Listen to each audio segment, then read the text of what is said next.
Saya masuk topik saja. Kita tanya dulu aja. Bentar dulu Bang Andi, bentar dulu. Barusan Pak Juliano sudah memberikan statement. Sebentar sekali lagi Pak Juliano, statementnya gimana? Topik yang sama masih saya mau nanya berdua itu. Bukan, sebentar Pak Juliano barusan sebentar Bang Andi. Bentar dulu, diperjelas lagi Pak Juliano biar didengar oleh Ibu Tiwatimena. Itulah yang saya mau nanya dia. Bentar dulu. Dan tadi kan Ibu Watimena kan sudah jelaskan bahwa dosa saya tidak mungkin ditanggung oleh anak saya. Berarti kan itu saya yang menjelaskan, Pak. Saya menjelaskan ke Ibu Watimena bahwa di dalam kitab sendiri tidak ada penjelasan mengenai dosa waris. Karena di dalam Yehezkiel dari 18:20 sampai dengan 23 itu begini isinya. Orang yang berbuat dosa itu harus mati. Anak tidak turut menanggung kesalahan ayahnya, ayah tidak turut menanggung kesalahan anaknya. Orang benar menerima berkat kebenarannya dan kefasikan orang fasik akan tertanggung atasnya. Kemudian ayat 21-nya, tetapi jika semua orang fasik berbuat dosa yang dilakukan dan berpegang pada ketetapanku serta melakukan keadilan dan kebenaran, ia pasti hidup dan tidak akan mati. Segala durhaka yang dibuatnya tidak akan diingat-ingat lagi terhadap ia akan hidup karena kebenaran yang dilakukannya. Apakah aku berkenan dengan kematian orang fasik? Demikianlah firman Tuhan Allah. Bukankah kepadanya pertobatan supaya dia hidup? Itu saya yang mengajukan, yang membuktikan bahwa di dalam kekristenan juga tidak diajarkan dosa waris. Tapi Bu Tiwatimena kekeh bahwa di dalam kekristenan ada dosa waris yang diwariskan oleh Adam. Begitu loh Pak. Iya, tapi kan yang maksud itu kan maksudnya kemuliaan, maksudnya gambar dan rupa Allah itu sudah rusak, Bu. Itulah sebenarnya yang bukan kok jadi makin jauh lagi kok ke gambar dan rupa Allah sudah rusak gimana? Tunggu lari lagi ya. Oke. Kasih tema. Oke. Saya kasih tema ya. Saya kasih tema dulu ya. Kalau izin dulu setengah detik. Saya kan izin dulu ya. Saya mau nanya dulu nih supaya temanya pindah kalau sudah terjelaskan semuanya. Jangan dulu. Pak Jordan, Pak Jordan. Gimana? Dari tadi kan Oke, saya membuat pertanyaan sementara. Saya sebutkan siapa yang bicara. Pak Jordan diam dulu. Saya ambil alih. Oke, silakan Bang Andi bicara 1 menit, kemudian nanti Medini 1 menit, Pak Jordan 1 menit, Bang Juliano 1 menit untuk mengajukan tema. Silakan, Bang Andi. Saya setengah menit aja kok. Apakah ada tema bukan pertanyaan, bukan pertanyaan. Ini tema Bang Jordan. Bang Jordan ini tema. Aduh. Iya. Kenapa sih nggak dengerin orang ngomong, Pak? Tunggu dulu, saya akan kasih waktu bicara 1 menit. Tolonglah hargai saya sebagai moderator. Mahal lo bayaran saya di sini 500 koin saya itu. Lihat. Cepat-cepat Bang Andi. Tema. Iya Bang Jordan, jangan intervensi orang lain ketika membawa tema. Bang Jordan bawa sendiri temanya, nanti sepakat baru kita ajukan diskusinya. Lanjut Bang Andi, silakan. Ya. Begini ya, tadi kan mengenai dosa waris. Ini diteruskan atau tidak? Tentu dengan kesepakatan dulu. Apakah ada ajaran dosa waris di dalam kekristenan? Saya ulang ya, apakah ada ajaran dosa waris dalam kekristenan? Kalau ada, kita lanjut. Kalau tidak ada, selesai, ganti tema. Ya, saya tanya dulu nih, kedua Pak Jordan sama Pak Juliano nih, apakah ada ajaran dosa waris di kekristenan? Kalau ada, kita lanjut bahas. Kalau tidak ada, selesai. Terbukti sudah disebarkan ke seluruh dunia bahwa tidak ada dosa waris di kekristenan. Nah, oke, kalau ada lanjut, kalau tidak ada selesai. Dijawab, silakan dulu ini, diputuskan. Monggo. Oke, kalau saya sih tidak ada karena dosa itu. Udah tidak ada, selesai. Kalau tidak ada jangan dibahas. Sudah tidak ada. Bang Juliano, ada tidak dosa waris? Harus ada alasan dong. Iya, kalau tidak ada sudah jangan dibalas. Apa yang tadi kita bahas tidak ada? Nggak ada. Nggak ada. Oke, terima kasih. Baik, tema yang akan saya usung. Ya, tema yang saya usung di sini mungkin teman-teman boleh mau mengambil atau tidak, tapi ini terbersit atas linear dengan pembahasan kita adalah untuk apa atau apa yang ditebus oleh Yesus. Nah, itu pertanyaannya ya. Jadi Yesus itu menebus apa sementara dosa waris tidak pernah ada? Mungkin itu sepakat atau tidak? Silakan atau Pak Jordan, Juliano, Bang Andi silakan. Kalau saya itu ya, saya usulkan satu tema. Apa yang ditebus Yesus ketika mati di tiang salib sementara dosa waris ternyata tidak ada? Umi Dini silakan, apa tema yang ingin diberikan? Atau sepakat dengan saya? Sepakat. Ikutan aja kita Pak selalu Jordan siap sepakat kok. dengan saya, Juliano Bota sepakat dengan saya, Bota? Mantap. Oke, botak. Oke, sip. Oke, baiklah kita mulai ya. Assalamualaikum warahmatullahi wabarakatuh. Ini adalah sesi kedua pertarungan kita pada siang kali ini. Pertarungan argumentasi di mana di sisi Muslim ada Bang Handi Silebes yang tandem bersama Umi Michan yang kalian sudah pasti kenal dengan kecantikannya. Kemudian di sisi sebelah kiri ya ada teman-teman kita Kristen yaitu Juliano botak dengan Pak Jordan yang tidak botak. Kali ini kita membawa tema apakah yang ditembus oleh Yesus sampai dia rela mati dan tersakiti. Mari kita bahas tema kali ini dengan waktu 5 menit dimulai dari yang perempuan dulu pastinya yang paling cantik gitu Umi Didi dengan argumen pembukanya atau pengantarnya. Silakan Umi Didi, 5 menit dimulai dari sekarang. 5 menit berdua aja. Iklan Bu, iklan dilupain Bu. Tangguh saya iklan. 3 menit Ya. aja Umi, 3 Oke. menit aja. Nah, Ya, pendek-pendek aja lah. Sebetulnya kalau berbicara tentang tebus menebus, karena Yesus bukan perum penggadaian ya. Jadi kita harus tahu dulu dan paham dulu historikal kenapa Yesus sampai mati di salib itu. Sebetulnya tidak ada tebus menebus di sana ya. Kenapa Yesus mati di kayu salib? Itu karena apa? Karena Yesus dianggap melakukan penghujatan terhadap Hashem. Pada saat tua-tua Yahudi bertanya kepada Yesus, engkaukah Mesias anak Allah itu? Dan Yesus mengaku, akulah dia. Maka pada saat itu Yesus itu tahu sendiri diperlakukan napas oleh tua-tua Yahudi itu dan diserahkan kepada persidangan, 2 kali persidangan Raja Herodes dan Gubernur Pontius Pilatus. Artinya di sana tidak ada tebus menebus ya. Tidak ada menebus apalagi menebus dosa manusia ya kayak begitu. Jadi matinya Yesus di kayu salib ini menurut umat Kristen ya, karena kalau menurut umat Islam tidak ada ya, tidak ada itu dari historikal kisah tentang Nabi Sallallahu Alaihi Wasallam atau Yesus ini. Kita mengambil hikmah dari sana. Apa yang diambil dari kisah penyaliban Yesus ini tentang sebuah keikhlasan, di mana Yesus sendiri selalu sebagai Rasul besar selalu berbuat ikhlas. Seperti halnya pada saat beliau ada di Taman Getsemani, beliau menengadahkan tangan berdoa kepada Tuhannya, ya Bapakku, jikalau cawan ini lalu daripadaku, jadilah seperti apa yang menjadi kehendakku, tetapi bukan seperti apa yang menjadi kehendakku. Begitulah. Jadi kita hanya ambil hikmah daripada penebusan dosa penyaliban ini yang kata umat Kristen penyaliban, tetapi di dalam Al-Quran tidak ada. Ini tentang sebuah keikhlasan Yesus ya, menerima segala takdir daripada Tuhan yang harus dia terima. Seperti apa yang selalu Yesus ini doakan kepada Bapa, berdoa kepada Bapa, karena Yesus seorang Rasul besar. Tentu dia mempunyai jiwa yang begitu besar. Ini adalah sebuah keikhlasan. Seperti halnya keikhlasan Nabi Ibrahim alaihissalam mengorbankan anaknya yang dikasihinya demi apa? Demi tunduk dan patuh kepada perintah Tuhannya. Walaupun kemudian Tuhannya itu menggantikan sesuatu dengan binatang kurban ya. Tapi di sini hikmah yang diambil adalah tentang keikhlasan kepada Tuhan. Semua nabi mengajarkan tentang sebuah keikhlasan. Tidak ada penebusan dosa apapun, atau tidak ada apa yang ditebus dari itu, tidak ada. Kalau menurut Umi, silakan Bang Handi. Oke, kalau saya 2 silakan menit aja lah. Kita berhentikan. Silakan. Iya, 2 menit aja gini ya. Tadi udah diputuskan itu tidak ada dosa waris dalam kekristenan. Jangan sampai nanti mengais-ngais ke sana ya, saya tabok ya. Ingat ya, sudah diputuskan. Apa sih yang ditebus Yesus di tiang salib itu? Menurut Paulus, membatalkan hukum Taurat dengan segala perintah dan ketentuannya. Data Efesus 2:15. Data ya, menurut Paulus, matinya Yesus di tiang salib membatalkan hukum Taurat dengan segala perintah dan ketentuannya. Menurut 4 kanonik, yaitu apa? Menebus dosa manusia, baik manusia terdahulu maupun manusia yang ada di muka bumi sekarang. Apa itu dengan cara apa? Darahnya diminum atau yang disebut dengan anggur beragi, dagingnya dimakan atau disebut makan roti dalam hal perjamuan kudus. Ini ada 2 pendapat yang berbeda. Saya ulang kembali ya supaya Anda paham nih. Jangan sampai nggak paham. Ya, menurut istilah dalam kekristenan, Yesus mati di tiang salib itu tidak sia-sia. Tujuannya adalah menebus manusia dari dosa. Gitu ya.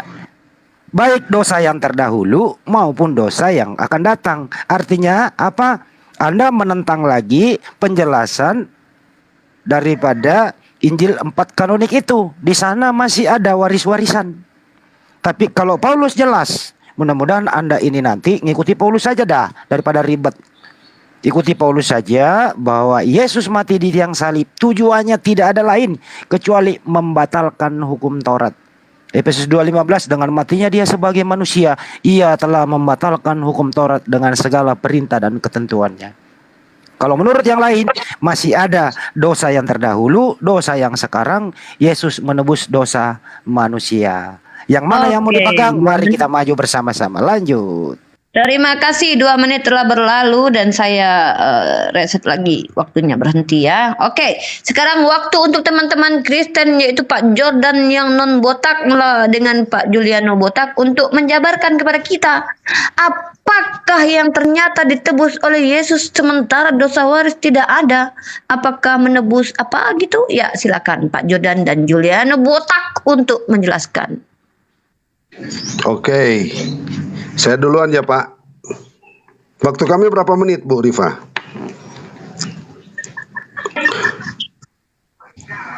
Waktu kami berapa menit? Sudah 3 menit, 3 menit. Ini pertanyaan bertubi-tubi. Nah. Pak, ini Bu, ini pertanyaan bertubi-tubi kemudian. Ya udah 5 menit Pak. Ambillah 2 hari 2 malam pun nggak apa-apa Pak Jordan. Mantap gitu loh. Oke. Di restart lagi waktunya ya, timernya. Oke, saya mulai. Terima kasih. Salam sejahtera bagi kita semua. Selamat hari Minggu.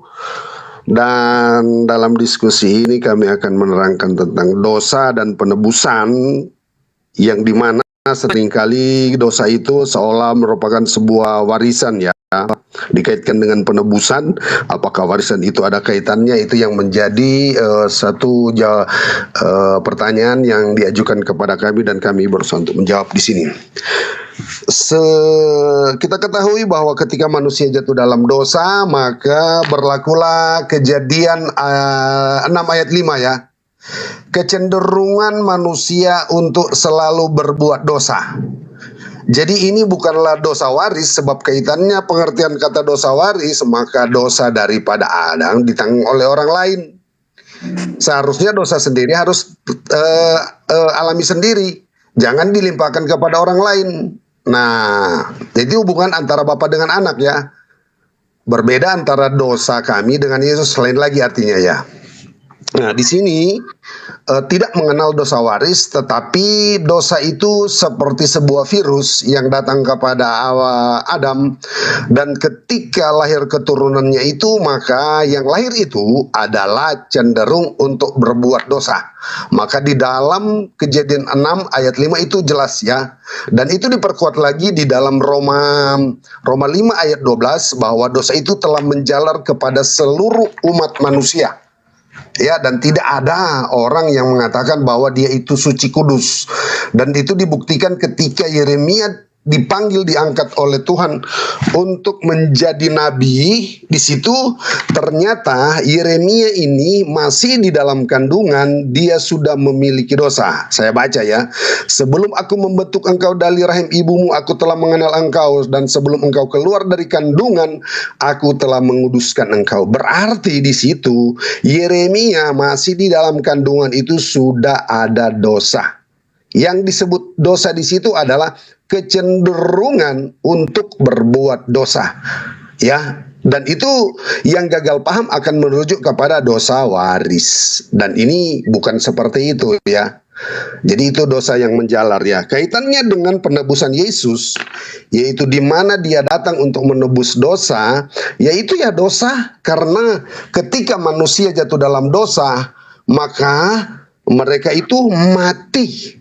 Nah, bagaimana supaya mereka tidak mati? Maka diutuslah Yesus. Sebab mati ini adalah bahagian dari murka Allah sendiri. Tuhanlah yang menciptakan kematian. Sebab tanpa ada pelanggaran, maka tidak ada kematian. Tetapi karena ada pelanggaran maka Tuhan buatlah hukuman yang disebut dengan kematian. Jadi ini kematian ini adalah ciptaan Tuhan sekunder, bukan ciptaan primer. Primer itu hari pertama, kedua dan sampai ke-6 itulah ciptaan primer. Tapi kematian ini adalah ciptaan sekunder karena menyalahi aturan. Sehingga mereka itu berbuat artinya mereka akan mati ya, itu sudah jelas ya. Dan itulah yang ditebus. Dan kaitannya dengan hukum Taurat, Pak, di dalam setiap hukum ada aturan. Ada aturan tentang keselamatan yang dimana di dalam Taman Eden Tuhan menyelamatkan mereka dari apa? Memakai jubah dari hewan kulit diselamatkan. Nah, ketika masuk di dalam hukum Taurat itu ada pengampunan dosa lewat korban seekor domba yang tidak dapat bercacat celah, darahnya yang menguduskan. Karena itu sudah tidak berlaku, maka ada hukum yang lebih di atas daripada hukum Taurat itu, yaitu hukum kasih karunia. Hukum kasih karunia itu sudah dinubuatkan sebelum hukum Taurat itu terjadi, yaitu kepada janji kepada Abraham. Nah, penggenapannya itu dikasih karunia. Nah, di dalam kasih karunia itulah yang dikenal dengan penebusan Yesus di atas kayu salib. Silahkan temanku lanjutin karena waktu ya.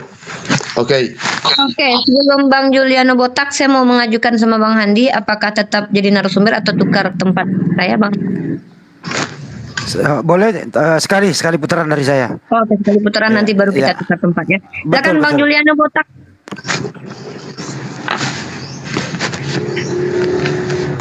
Itu kalau saya sudah cukup menurut saya dari penjelasan Pak Yordan.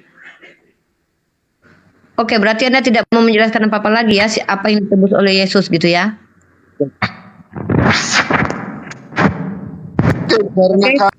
Tunggu Bu, kami kan masih ada waktu. Jadi saya mau habisin dulu. Pak menyerahkan kepada Pak Jordan waktunya mungkin? Ya, kami pun punya waktu. Kalau dia tidak menambahkan, sebenarnya saya mengurangi apa saya karena saya menghargai teman saya. Silakan Anda Pak Jordan. Jadi di sini juga tadi disinggung tentang kemesiasan yang oleh ibu yang cantik ini ya. Dia katakan begini tentang kemesiasan. Ada di sinilah salah satu kesalahan daripada bangsa Yahudi tentang kemesiasan. Mereka menganggap Mesias itu sebagai pemimpin dalam konteks sebagai raja, dan itu betul. Tetapi di sisi lain kemesiasan itu juga datang dalam hal gambaran sebagai imam.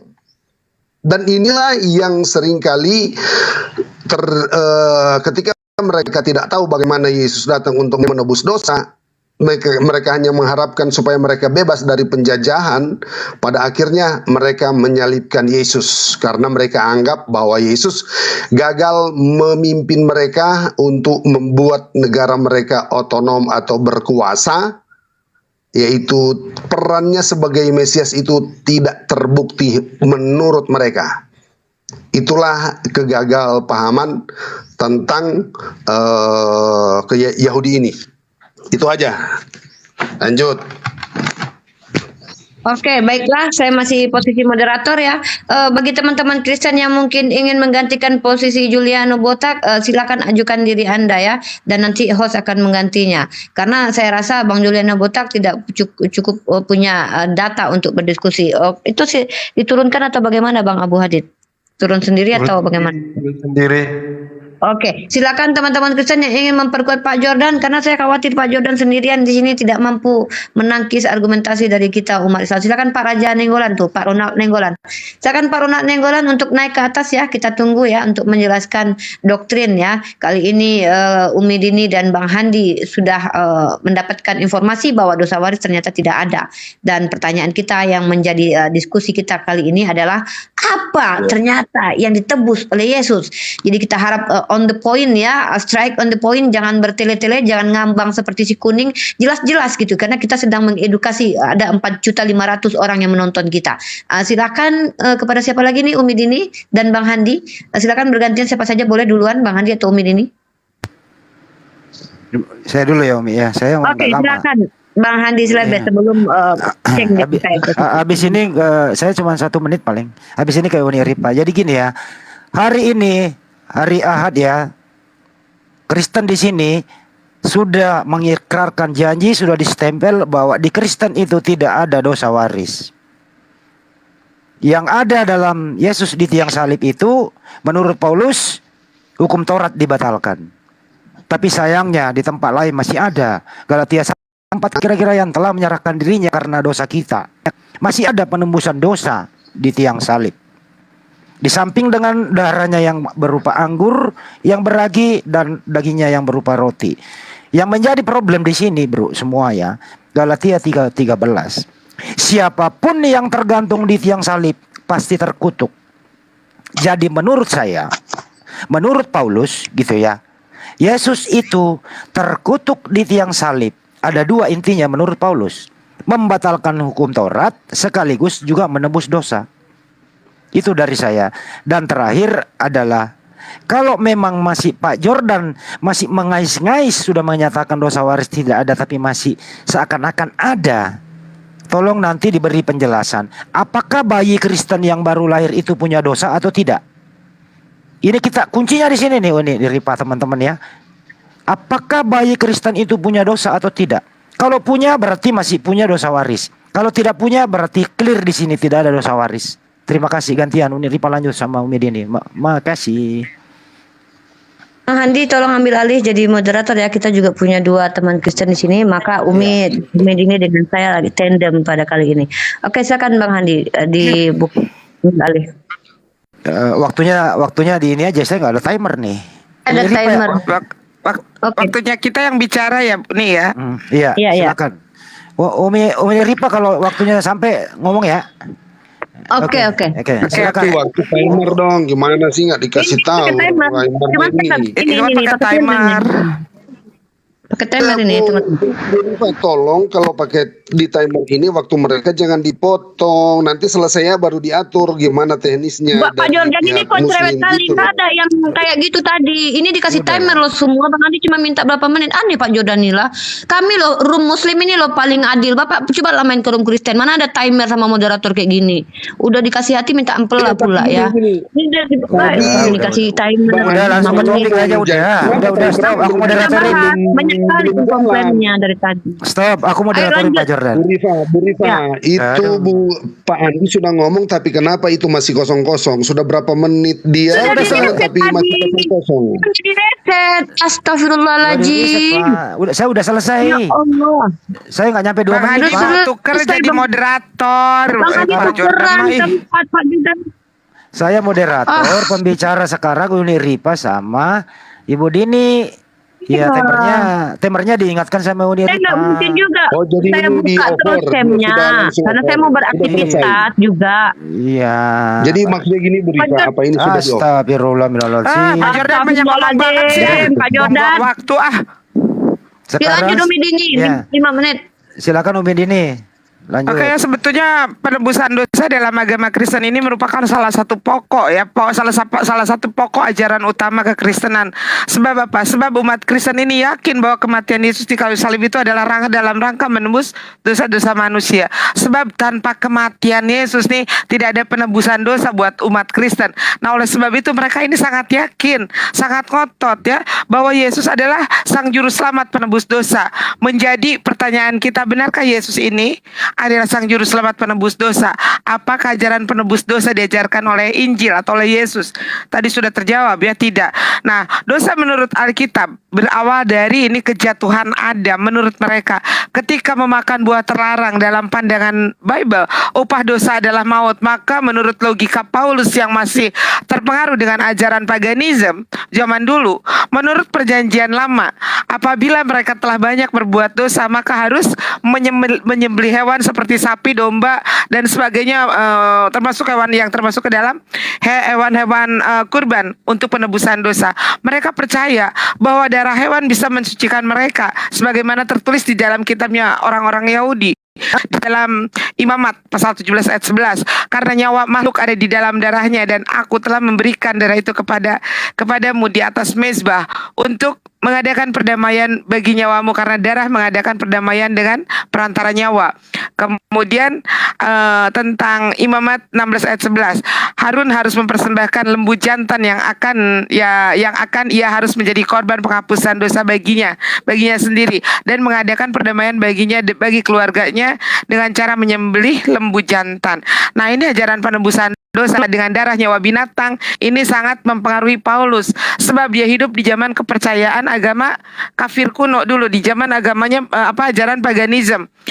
Ini masih sangat kuat melekat di kepala si Paulus ini. Maka tidak heran jika dalam surat perjanjian jemaat Ibrani, si Paulus ini menulis di dalam Ibrani pasal 9 ayat 22, ajaran penebusan dosa dan hampir segala sesuatu disucikan menurut hukum Taurat dengan darah, dan tanpa penumpahan darah tidak ada pengampunan. Padahal sebetulnya darah yang dikurbankan, ditumpahkan itu bukan darah manusia, apalagi darah Tuhan. Tetapi apa yang diajarkan di dalam PL itu adalah darah kurban, darah hewan lembu, hewan ternak ya. Makanya ajaran Yahudi di dalam cara penebusan dosa tidak dengan cara menumpahkan darah manusia apalagi darah Tuhan, tetapi dengan 4 hal, yaitu yang pertama adalah tefilot, perbanyak sholat. Kemudian korbanot, berkurban dengan cara menyembelih hewan kurban. Kemudian tesufa itu apa? Bersuci. Kemudian satu lagi adalah sedekah. Jadi ajaran penebusan dosa dalam ajaran Yahudi itu hampir sama dengan apa yang diajarkan di dalam ajaran Islam. Nah, sekarang apa yang terjadi dengan kekristenan ini adalah kesalahan pemikiran pola si Paulus yang hidup pada saat itu, hidup lekat dengan ajaran paganisme. Padahal dia hidup pada masanya perjanjian lama, di mana dia seharusnya tahu apa yang dikorbankan itu bukanlah darah manusia, tetapi darah hewan kurban. Ya, nah ini Yesus juga telah masuk satu kali untuk selama-lamanya ke dalam tempat yang kudus, bukan dengan membawa darah domba jantan dan anak lembu, tetapi dengan membawa darahnya sendiri menurut umat Kristen. Ya, menurut Ibrani 9:12 sampai dengan 14.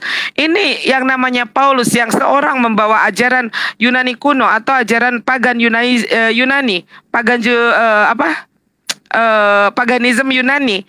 Dia membawa ajaran seperti itu. Jadi Yesus dianggap telah masuk satu kali dan untuk selama-lamanya ke dalam tempat yang kudus, bukan membawa darah domba jantan dan darah anak lembu, tetapi dengan membawa darahnya sendiri, dan dengan ini telah mendapatkan kelepasan yang kekal, katanya begitu. Jadi sebetulnya penebusan dosa dengan darah manusia atau dengan darah Yesus melalui caranya Yesus mati di kayu salib, ini adalah mutlak ajaran Ibrani, ajaran si Paulus. Ajaran si Paulus yang menyatakan bahwa penebusan dosa harus menumpahkan darah manusia, dan darah itu bukan darah manusia biasa loh, darah Tuhan yang harus ditumpahkan. Sehingga dalam sebuah ritual yang dikatakan Paskah, padahal Paskah sendiri ini udah lari dari ajaran yang sebenarnya. Paskah atau Pesyak ini bukanlah hari di mana kita harus memakan daging Yesus, katanya, yang digambarkan dengan roti tanpa ragi, kemudian harus meminum darah Yesus yang digambarkan dengan anggur. Padahal sebetulnya hari Paskah ini atau Pesyak ini atau hari raya roti tanpa ragi ini adalah perayaan di mana bangsa Yahudi keluar dari tanah Mesir. Itu perayaannya 1 minggu. Ya, hari itu perayaannya 1 minggu, hari raya Pesyak atau Paskah itu 1 minggu. Tetapi apa yang terjadi di dalam ajaran Kristen dipelintir menjadi Pesyak atau Paskah itu. Oke, silakan. Nah, gimana nih, ke Uni Rifa apa ke Pak Jordan dulu? Saya dong. Ke Uni Rifa. Iya. Tadi sudah 5 menit. Kenapa ini mau ditambah lagi? Satu orang 5 menit Pak Jordan. Aduh, Pak Jordan nih banyak kali komplainnya. Cocok lah jadi Protestan ini, protes saja dari tadi nih. Satu orang 5 menit loh. Anda aja tadi ngambil waktu Juliano 5 menit loh. Apalah Pak Jordan ini? Iya, tidak. Tapi kami dengan Pak Bota, kami itu cuma 5 menit. Tadi bicara 5 menit, giliran Botak bicara diganti Pak Jordan 5 menit. Tadi Pak Botak dikasih 5 menit, dia nggak punya bahan, dia kabur, nggak bisa ngomong dia. Jadi ya otomatis eliminasi Pak. Siapa suruh dia nggak pakai waktunya? Nah sekarang anak 2 Pak Jordan bisa pakai 10 menit nanti sendiri. Sorry. Ya Pak Jordan nanti pakai 10 menit sendiri ya. Tadi 5 menit. Ya udah stop. Pak Jordan nanti pakai 10 menit sendiri. Silakan Uni Rifa mulai 5 menit. Silakan diatur sendiri, monggo. Oke ya. Oke, bismillahirrahmanirrahim ya. Saya masuk ya. Sebenarnya ketika kita sudah mulai mendengarkan kesadaran-kesadaran tentang doktrin yang ternyata tidak bisa diterima oleh akal sehat ataupun oleh nalar manusia, kita sebagai umat Islam cukup bersyukur di mana satu persatu doktrin sudah mulai dibantah. Dosa waris ini adalah kata yang tidak pernah muncul dalam keimanan umat Islam. Tapi dosa waris ini selalu muncul atas dasar matinya Yesus dengan menebus dosa waris. Walaupun nanti perspektifnya dari teman-teman Kristen berbeda. Contoh, sebelum Pak Jordan naik ke sini, Bro Justin sudah menjelaskan dosa waris. Tante Uti sudah menjelaskan dosa waris. Dan Demian pun telah menjelaskan dosa waris dengan penjelasan yang cukup berbeda. Bukan definisi dosa waris yang kita perdebatkan di sini, karena kalau itu silahkan kalian saja yang berdebat, kami tidak ikut campur. Yang kita perdebatkan di sini adalah diksi dosa waris ini. Nah, karena kalian sebagai narasumber dari Kristen menyatakan dosa waris tidak ada, sesungguhnya kita sudah kalimatus sawa, satu kata dalam keimanan bahwa memang tidak ada dosa waris. Enough, cukup.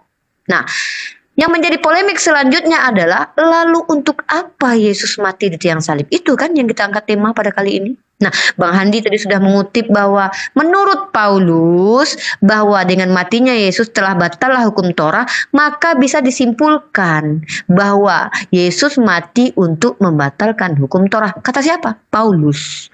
Lalu Umi Dini, ketika Yesus itu dalam kronologis cerita di dalam Bible kalian, dia dimatikan karena apa? Mengatakan bahwa dirinya adalah anak Allah.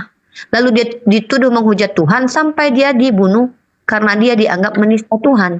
Jadi kalau kita bicara Yesus ini datang ke dunia dan mati untuk apa? Itu yang perlu kita bahas di sini.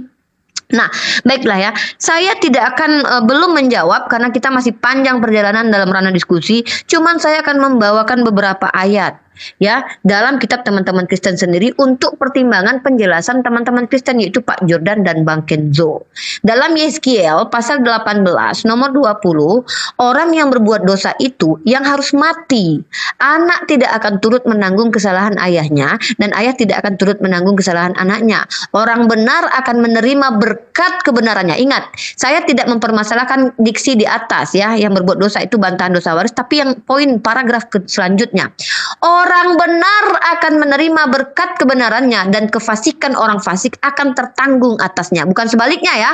Orang fasik tiba-tiba menjadi orang benar tiba-tiba menjadi orang fasik. No. Nah, dalam ayat 21-nya, tetapi jikalau orang fasik bertobat dari segala dosa yang dilakukannya dan berpegang teguh pada segala ketetapanku serta melakukan keadilan dan kebenaran, ia pasti hidup. Ia tidak akan mati. Kalau kita katakan hidup dalam makna harfiah, mustahil. Kenapa? Karena tidak ada sampai sekarang ini orang hidup. Bahkan, ada Henok ya, Henok yang hidup ya. Maka Henok itu hidup bergaul dengan Tuhan ya. Berarti benar bahwa tidak ada mati secara harfiah, maka juga tidak ada mati secara rohani seharusnya. Namun pertanyaannya, kenapa ketika Adam yang membuat kesalahan, lalu kenapa orang lain juga menjadi menanggung dosa asbab Adam? Walaupun bukan dosa Adam itu yang diwariskan menurut perspektif Pak Jordan dan Bang Kenzo, tetapi pertanyaannya, kalau memang Adam saja yang berbuat salah lalu ditebus oleh Yesus, apa urusannya dengan kalian penebusan Yesus? Tidak ada hubungannya sama kalian. Karena Yesus menebus dosa yang membuat Adam dan keturunannya kan putus dengan Tuhan. Tapi kalau kita lihat, apakah benar hubungan Tuhan putus dengan manusia? Lihat, tidak ada itu dalam Bible. Bahkan Tuhan pernah mencurahkan rohnya kepada manusia di dalam perjanjian lama. Itu tanpa ada Yesus loh. Yesus belum ada pada waktu itu. Jadi kita di sini, saya dan Umi Dini menyatakan sikap bahwa kami adalah penghancur doktrin yang tidak termaktub dalam Bible kalian. Nah, doktrin dosa waris sudah hancur lebur, bahkan dinyatakan tidak ada. Sekarang kita bahas tentang doktrin penebusan Yesus yang mati di salib untuk menebus dosa kalian. Itu yang akan kita kulik. Siapa yang benar, kami atau kalian? Siapa yang hancur, kami atau kalian? Silakan Pak Jordan dan Kenzo ditanggapi tentang kematian Yesus yang menebus kalian itu. Terima kasih. Oke, makasih. Pak Kenso atau Pak Jordan dulu 5 menit, 10 menit berdua. Silakan. Oke, saya duluan lah. Oke lah. Selesai duluan ya. Oke, nih. Matius 28, Matius 26 ayatnya yang ke-28 saya baca ya. Inilah yang dilakukan ditebus oleh Yesus. Matius 26 ayat 28, sebab inilah darahku, darah perjanjian yang ditumpahkan bagi banyak orang untuk apa? Pengampunan dosa. Yesus yang katakan sendiri, dan itu ajaran Yesus yang kami imani. Ya. Tadi sudah dikatakan bahwa tidak ada dosa waris. Karena kalau berbicara tentang dosa waris, maka ini dosa bapak kemudian kok bapak yang enak-enak, kemudian anak yang nanggung.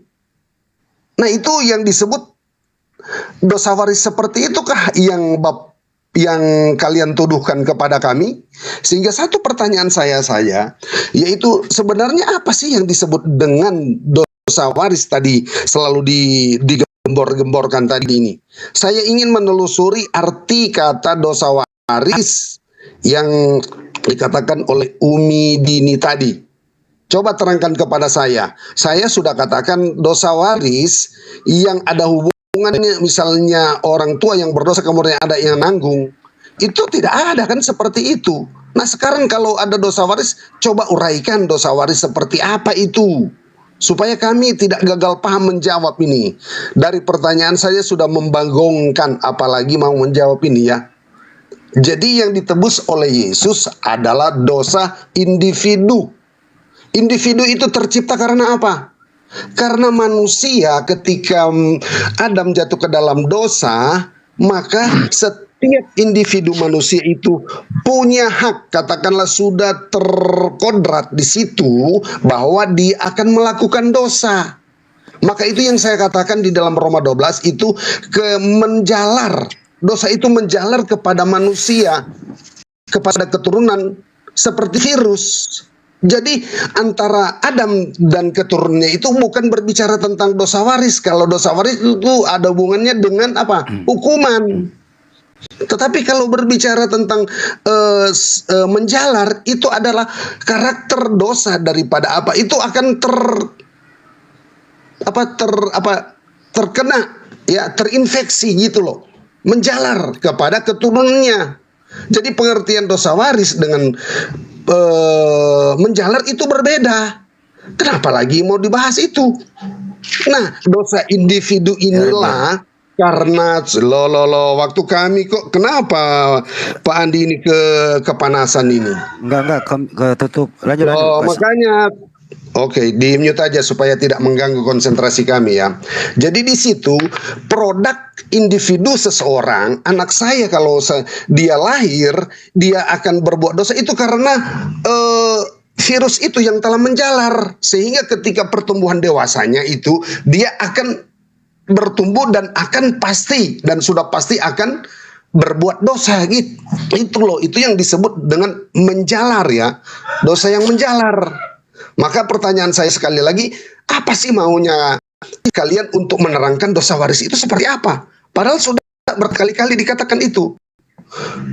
Nah, tentang kaitannya dengan hukum Taurat, itu sekali lagi karena hukum Taurat itu adalah hukum keberapa? Keempat kalau nggak salah ya. Hukum kelima. Sebelum hukum Taurat ada hukum apa? Hukum janji. Sebelum hukum janji ada apa? Hukum Nuh. Sebelum hukum Nuh ada apa? Hukum kasih karunia. Hukum hati nurani. Sebelum hati nurani ada hukum Taman Eden. Nah, ini kita lihat di situ alur hukum yang sudah diatur oleh Tuhan itu jadi cuma temporer. Termasuk kasih karunia ini ada temporer. Ini akan diangkat kembali oleh Tuhan dan akan diganti dengan hukum face to face. Yang dimana ketika face to face itu Injil ini diangkat dan tidak ada lagi penginjilan di sana. Karena apa? Kita akan melihat langsung siapa Yesus itu. Itu hukum yang terakhir gitu. Jadi kalau misalnya ada pergantian antara hukum Taurat kepada kasih karunia akan berganti kepada hukum face to face, ya itu sudah memang aturannya Tuhan. Sebelum hukum Taurat ada hukum janji, yaitu hukum kepada Abraham. Sebab Abraham lah yang pertama-tama mendengarkan Injil. Jadi Pak Andi ya, yang tadi sekalipun sudah nggak masuk, sekali lagi hukum Taurat itu cuma temporer, bukan selamanya. Tetapi apakah itu bisa dihilangkan? Tidak bisa.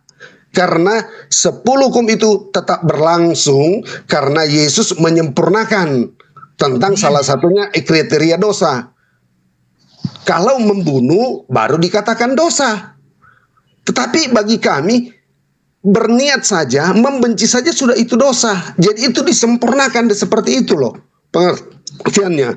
Jadi pertanyaan saya supaya kami tidak salah menjawab, tolong uraikan kepada kami apa tuduhan kalian mengenai hukum dosa seperti apa, hukum dosa waris itu seperti apa, gitu loh. Ya silakan dulu teman yang lain. Waktu sudah habis sampai bahkan saya lupa ini kelewat 33 menit ini. Sorry ya, 33 menit 30 detik. Sorry, silakan Bang Kenzo, Umi ya. Bukan, masih Bang Kenzo. Oke. Iya. Silakan. Mereka berdua, Umi, kita berdua. Kalau saya sih nggak lama-lama aja nanggepin ayat yang dikasih sama Bang Hendy ya, Efesius 2 itu ya, tentang hukum Taurat yang dibatalkan ya. Ya pada dasarnya emang manusia di muka bumi ini tidak ada yang sanggup untuk menjalankan 10 perintah Taurat itu. Salah satu kalau dilanggar aja berarti maut hukumnya.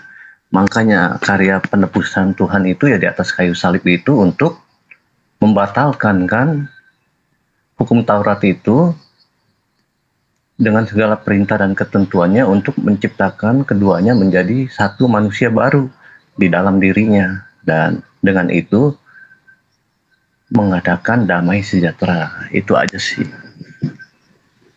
Jadi kita nggak ada yang sanggup untuk menjalankan hukum Taurat, makanya dia datang gitu Bang.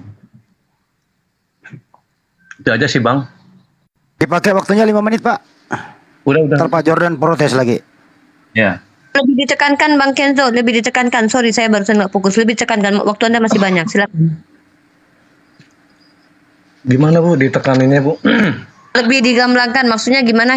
Ulangi, sorry saya tadi tidak fokus. Lanjut. Iya, maksudnya kita ini yang di Kristus ini ya hidup dalam kasih karunia ya. Hidup dalam kasih karunia, bukan di bawah hukum Taurat lagi. Sebab kalau hukum Taurat itu kan berat. Ya kan?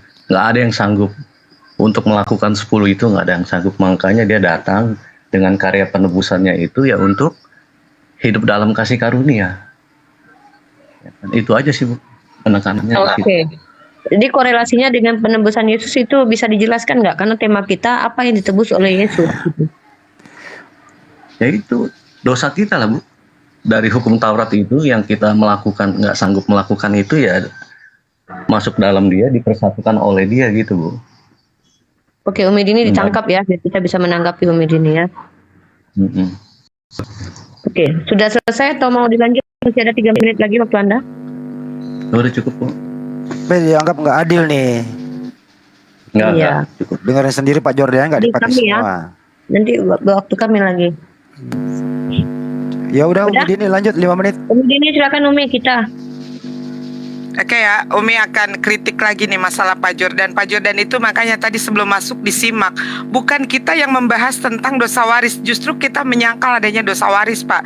Justru teman-teman Pak Jordan sendirilah yang datang ke sini membawa dosa waris ya. Dengan apa?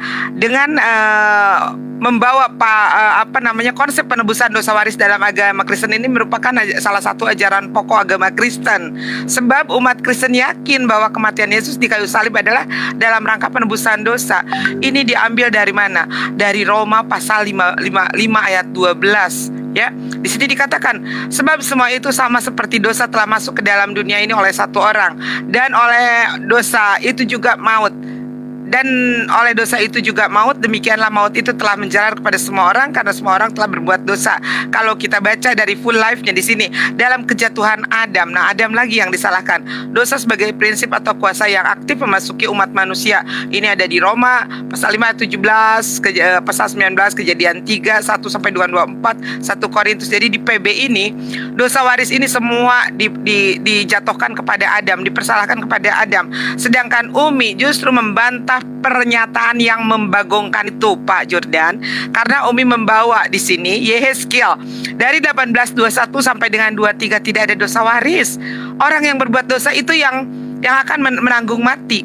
Anak tidak akan menuntut menanggung kesalahan ayahnya, dan ayahnya tidak akan menanggung kesalahan anaknya. Seperti itu. Justru Umi yang membawa bantahan tentang penebusan dosa waris itu.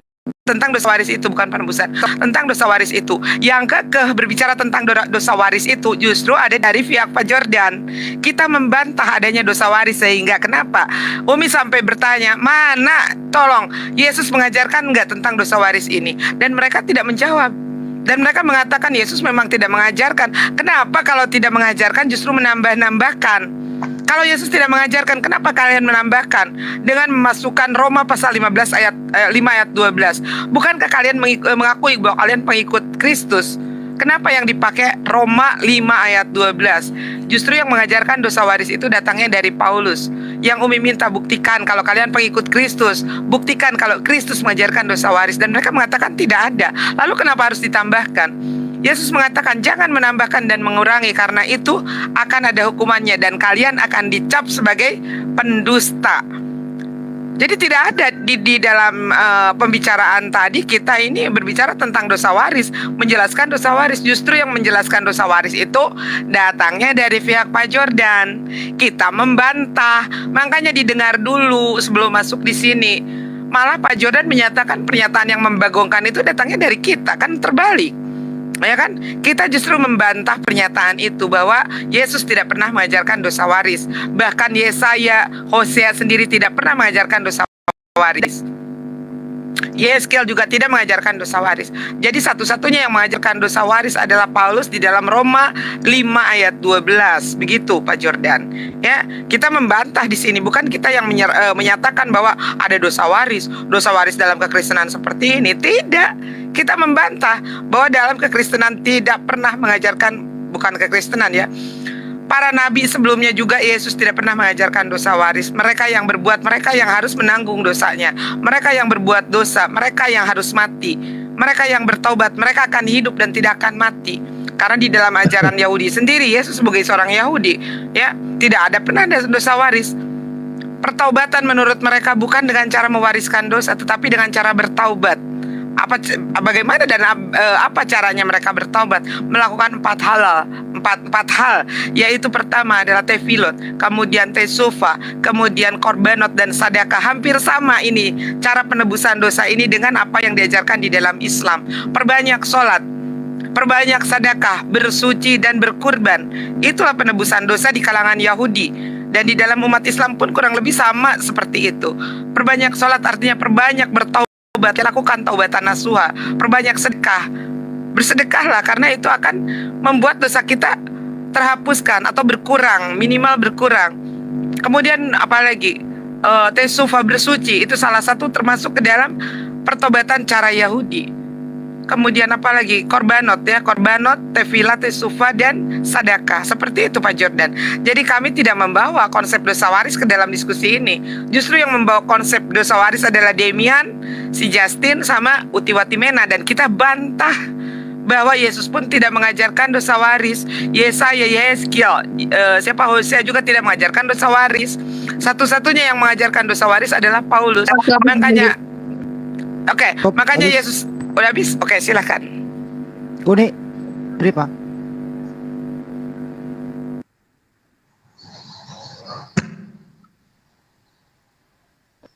Pak Jordan mempertanyakan kepada kita, bagaimana pendapat kalian tentang dosa waris? Ini lucu Pak Jordan. Kenapa harus kami yang menjelaskan? Justru kami mempolemikkan. Jangankan definisi dosa waris itu sendiri kami polemikkan gitu loh. Artinya jangan tanya ke kami. Justru Pak Jordan harus menelaah pernyataan-pernyataan teman-teman Pak Jordan. Dimulai dari ada tadi Bro Demian, kemudian Bu Uti, ada Bro Justin yang menjelaskan definisi dosa waris. Nah, pernyataan kalian di awal kalian ingkari di pernyataan akhir. Ketika kalian menyatakan dosa waris tidak ada, tapi kalian mendefinisikan dosa waris. Ini lucu. Jadi saya mohon kita konsisten dengan apa yang kita sampaikan. Jangan pernyataan di awal dibantah pernyataan kedua. Ketika kalian menyatakan dosa waris tidak ada, it's okay, kita terima. Kita memegang kalimat yang sama, kalimat sawa, bahwa dosa waris tidak ada. Tetapi yang menjadi polemik selanjutnya adalah kita naik, kita maju, kita diskusi maju. Itu berarti Yesus ngapain turun ke dunia gitu? Karena dosa waris tidak ada. Lalu dijawab sama Pak Jordan, Yesus menebus dosa perbuatan karena dosa itu menjalar. Ini menarik ini. Ini menarik sekali bagi saya. Kenapa? Kalau pernyataan Pak Jordan ini akan menimbulkan beberapa konsekuensi. Apa itu? Artinya ketika Yesus mati di tiang salib, maka orang-orang yang dianggap anak Tuhan yang percaya kepada Yesus, mereka secara tidak langsung tidak berdosa lagi walaupun berdosa. Paham ya kata-kata saya? Tolong pahami. Artinya karena mereka ditebus, dosa perbuatan mereka ditebus. Mereka mau membunuh, tetap mereka akhirnya tidak berdosa walaupun mereka berdosa. Karena ditebus, semua dosa itu dilimpahkan kesakitannya kepada Yesus, makanya Yesus mati. Gitu kan? Penebus. Namanya juga penebus. Ditebus tuh, diganti itu. Nah, dosa-dosa orang Kristen semuanya Yesus yang tanggung. Jadi di sini konsekuensi logisnya pun bermain. Apa? Tuhan yang tadinya menciptakan manusia, kemudian gagal menginginkan kehendaknya itu menjadikan Adam makhluk baik sesuai dengan keinginannya, ternyata gagal. Kemudian tiba-tiba membuat cara-cara yaitu menghancurkan orang di zaman Nuh. Lalu sepertinya cara itu tidak cukup ampuh membuat manusia lebih baik. Dia punya cara lagi, ya. Apa caranya? Yaitu kemudian dia memberikan hukum Torah. Ternyata hukum yang diberikannya ini mengerikan. Kenapa? Karena dengan memberikan hukum berdasarkan doktrin dari teman-teman Kristen yang silahkan Pak Jordan bantah, bahwasanya mereka akhirnya berpotensi semakin berdosa. Karena kalau tidak ada hukum, apa yang mau dilanggar? Ya kan? Hukumnya aja nggak ada. Apa yang mau dilanggar? Nah, itu yang disebut dengan doktrin bahwa hukum Torah itu menjadikan orang mengenal dosa. Itu bukan doktrin dari Muslim ya. Silakan Pak Jordan membantah itu. Saya sepakat kalau Pak Jordan membantah itu. Saya suka nih kalau teman Kristen membantahi doktrin Kristen lain tuh. Saya suka itu. Nah, kemudian pada akhirnya yang menjadi pertanyaan-pertanyaan yang muncul di otak kami yang memiliki akal sehat ini adalah Yesus yang turun ke dunia itu menyiksa dirinya, mati, beberapa hari kemudian bangkit lagi, menyakiti dirinya sendiri dengan mentakdirkan. Saya pakai kata takdir ya, karena takdir ini, kadar ini artinya ketetapan ya. Ketetapan atau yang telah dinubuatkan oleh Tuhan Bani Israel yang adalah roh ini, bahwa anak manusia yang ternyata adalah dari firman-Nya yang menjadi manusia yang ternyata adalah dirinya sendiri, itu harus mati. Nah, efek dari kematian Yesus menurut Paulus yaitu batal hukum Torah. Manusia tidak hidup di bawah hukum lagi. Jadi Tuhan di awal yang telah memberikan hukum, ternyata dia salah loh. Dia mengkoreksi kesalahannya dengan membatalkan hukum itu. Astagfirullahaladzim. Jadi itu kenapa saya sampai sekarang belum dibaptis juga. Karena saya tidak mau menuduh Tuhan saya menjadi Tuhan yang pelin-pelan. Itu konsekuensi logis dalam berpikir. Ketika Tuhan berikan hukum, ternyata dikoreksi kembali oleh Tuhan itu sendiri dengan ya sudah dah, saya kasih hukum kalian tidak juga berbuat baik, ya udahlah saya aja yang mati kalau gitu lah. Kan begitu. Astagfirullahaladzim ya. Nah, jadi apa doktrin teman-teman Kristen? Apa pernyataan teman-teman Kristen? Ada konsekuensi logis yang menunggu kalian semua yang akan kami pertanyakan. Yang akan kami nyatakan, yang akan kami simpulkan, yang akan kami lemparkan ke kalian untuk kalian tanggapi kembali. Ya, nah itu mungkin dari saya bahwasanya judul kita kali ini apa pada akhirnya yang ditebus oleh Yesus, kita mendapatkan jawaban baru menurut Pak Jordan itu dosa perbuatan manusia, dan ini cukup jawaban yang agak berbeda dari Kristen lainnya, tapi saya suka kalau ada Kristen membantahi doktrin Kristen lainnya. Terima kasih. Lanjut 455. Jadi kembali ke Pak Jordan, saya jelaskan lagi apa yang ditebus Yesus di tiang salib. Jangan ditambah lagi, Bapak sebagai moderator. Iya, ya, saya tekankan saja, Pak. Aduh, susah. Moderator itu menekankan, Pak, bukan kalkulator. Oke, Bapak lanjut. lihatlah di media-media sosial, di televisi itu loh. Saya sering tampil di TV loh, Pak, supaya nggak kemana-mana. Menurut teman Kristen, apa yang disebut ditebus Yesus di tiang salib? 1, menebus dosa individu. 2, dosa menjalar. Silakan diperkuat lagi Pak Jordan atau Pak Kenso, monggo. Oke, saya duluan. Waktu saya mau pakai TikTok untuk Umi Dini supaya kita lebih terfokus, sebab karena terlalu banyak penjelasan panjang terkali lebar kali tinggi, pada akhirnya tidak kena ini jawaban ini. Jadi waktu saya ini saya mau pakai TikTok untuk Umi Dini dulu ya sebentar kalau misalnya waktu. Boleh. Nanti saya TikTok sama Bro Kenzo aja. Dari Pak Jordan dengan lanjut. Saya pakai timer ya. Kita serahkan saja ya. Silakan. Cuma sebentar saja karena ini sifatnya cuma untuk menjelaskan pertanyaan dari Umi Dini supaya fokus ya. Silakan. Langsung. Oke ya, saya mau membahas tentang karena tadi sudah berubah tema, tapi kenapa kok masih diungkit-ungkit lagi ini ya? Sebab memang rupanya ini tidak dapat dipisahkan ini antara dosa individu, dosa waris dengan penebusan Yesus ini memang tidak dapat dipisahkan. Jadi saya mau katakan di dalam Roma 5 ayat 12 itu dikatakan di sana apa? Menjalar, itu terjemahan baru. Tetapi bahasa yang lain dia mengatakan itu menyebar. Ya, pengertian di situ. Ada juga kata yang dipakai di situ adalah menimpa seluruh manusia. Ya, itu kata ketiga. Yang keempat, menjangkiti semua orang. Dan yang kelima yaitu waris. Jadi kalau teman-teman memakai kata waris itu wajar. Karena itu adalah suatu untuk menerangkan kepada manusia bagaimana memahami itu yang dikatakan tadi menjangkiti, menular, menyebar, menimpa, menjangkiti itu sama dengan kata mewaris itu. Jadi entah kata apa lagi yang ma'akud dipakai. Jadi kalau mereka katakan waris ya wajar bagi saya. Saya bukan mau membenarkan lagi di situ. Ya. Itulah yang disebut dosa yang ada di dalam Kejadian. Baca dulu ya Kejadian 6 ini Umi Dini ya, Kejadian 6 ayat 5. Kenapa sih ayat ini nggak dipahami? Ketika dilihat Tuhan bahwa kejahatan manusia besar di bumi Pak Jordan dan ini mau di TikTok apa Pak Jordan 3 menit? Kalau mau di TikTok saya tanggapi dulu. Sebentar, kan ini waktu saya. Nanti saya akan berikan katanya mau waktu. Di TikTok. Biarin lupa dia. Terusin Pak. Sabar dulu. Saya akan menjelaskan dulu kesulitan saya untuk memahami pertanyaannya dia ini. Oh, kesulitan. Ya, nanti saya akan berikan waktu, saya terangkan dulu, baru nanti saya akan tiktokkan ini. Ini kan waktu saya.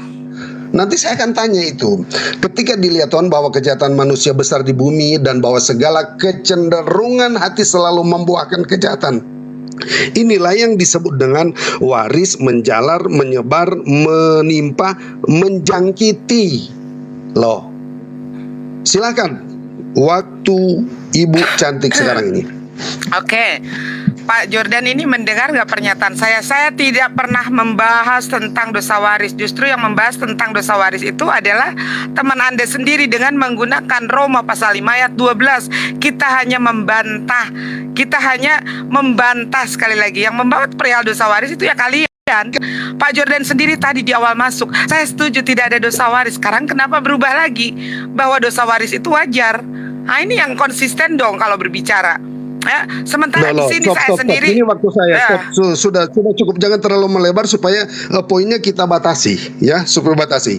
Jadi di sini dulu Pak Jordan saya tidak berbicara dosa waris sekali lagi. Pak Jordan ini gimana? Giliran saya disuruh bicara kamu stop. Gak usah, biarin gak usah TikTok, biarin aja dia. Oke, habisin waktunya. Habisin waktunya Pak.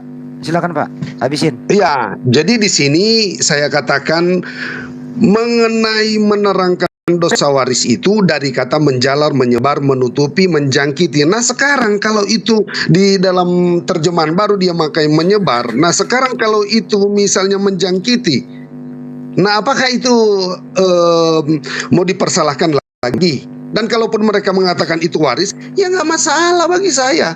Karena kata waris ini cuma untuk menjelasin arti kata menjalar, menyebar, menimpa, menjangkiti. Gitu loh. Jangan terbawa-bawa seolah-olah di dalam kata ini seolah-olah kata mewarisi ini dosa daripada bapak ditanggung oleh anak. Bukan. Yang saya maksudkan yang dimaksudkan di sini ini kata ini menjalar, menyebar, menimpa, menjangkiti atau mewarisi itu adalah kriteria cara bagaimana itu nanti akan menjadi pabrik dosa. Jadi dia nanti karena dia sudah pabrik, maka otomatis produknya itu akan dosa. itulah yang disebut dengan menjalar, menyebar, menimpa, dan dikatakan waris. Itulah ya yang disebut dengan kecenderungan manusia untuk berbuat dosa. Nah, dosa inilah berdasarkan hal inilah maka terjadilah yang disebut dengan dosa pribadi. Dosa pribadi ini. Jadi memang waktu masih kecil dia memang tidak ada dosa perbuatan, tetapi yang diwariskan atau yang sudah menjalar atau menyebar di dalam anak itu masih bayi itu adalah kecenderungannya untuk apa? Berbuat dosa. Sehingga dalam pertumbuhannya ya yang terlahir tidak ada dosa perbuatan, ketika dia menjadi besar maka tidak akan mungkin kalau dia tidak akan lolos dari dosa. Nah, itulah yang ditebus oleh Yesus, yang saya setuju dengan Umi Rifah yang sudah memahami kelanjutan langkah di dalam pembahasan ini, sehingga kita tidak kerdil terus, kita stuck di situ. Nah, dosa perbuatan inilah yang sumbernya itu yang saya katakan tadi, menjalar, menyebar, menimpa, menjangkiti, mewarisi. Itulah yang membuat dosa baru di dalam diri orang itu. Gitu loh, makanya ketika masih bayi, kalaupun dia tidak berbuat dosa, kalau orang tuanya percaya pasti dia selamat. Gitu loh. Jadi kalau orang tuanya tidak percaya, mohon maaf, tidak selamat. Itu ajaran kami itu, seperti itu. Oke. Itulah patokannya di situ. Tolong waktu saya ya. Jadi di sini waktu nih, ini waktunya nih. Ya, habis, jadi itu sudah jelas yang ditanya oleh Yesus adalah udah 5 menit habis Pak Jordan. Sudah selesai kah waktu saya? Iya, selesai Ya, Pak. Baik. selesai Pak Jordan. Soalnya tadi kan katanya mau TikTok. Oke, lanjut. Ya. Pak, saya sebentar. Pak Kenzo kemana? Pak Kenzo 5 menit. Timer saya tidak ditampilin, Bu Rifah. Belum lebih. Iya, Pak. tadi kan Jordan kan nggak jelas plan-plan, bilangnya mau Ya, TikTok. Orang Kita ngomong dari tadi kalau TikTok nggak saya tampilkan. Udah stop. Kalau begitu saya kasih waktu lagi 10 menit ke Pak Jordan ngomong sendiri, Pak silakan. Jordan Pandi. Demi keadilan di Komal ini.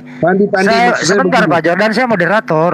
Demi keadilan di Komal ini silakan Pak Jordan pakai lagi 10 menit sendiri, silakan. Pak Andi, maksud saya begini, waktu 5 menit yang diberikan kepada saya itu tetap berlaku, tapi saya akan pergunakan waktu untuk TikTok menjelaskan pertanyaan daripada Umi Dini itu loh. Itu Udah terlanjur, udah selesai. Bapak nanyain waktu saya nggak ada, udah beres kan tadi. Apalagi coba? Jadi itu maksud saya, Pak barangkali Jordan ini gagal pusing paham bawa di situ. instruksi benar, banyak instruksi biarin, benar. biarin. Jadi moderator sekaligus narasumber nggak bisa kayak gitu Bapak. Semau Bapak. Room Muslim ini udah cukup luar biasa loh. Ada moderator, ada timer. Coba Bapak masuk ke room Kristen. Oke. Ada juga. Baik, udah tapi selesai. gini, Kembali ke topik ya. Menurut Pak Jordan ada sumber dosa, ada pabrik dosa. Roma 5:12. Dosa menjalar. Menyebar, Kayak ubi aja. menimpa, menyakiti, tapi itu juga waris.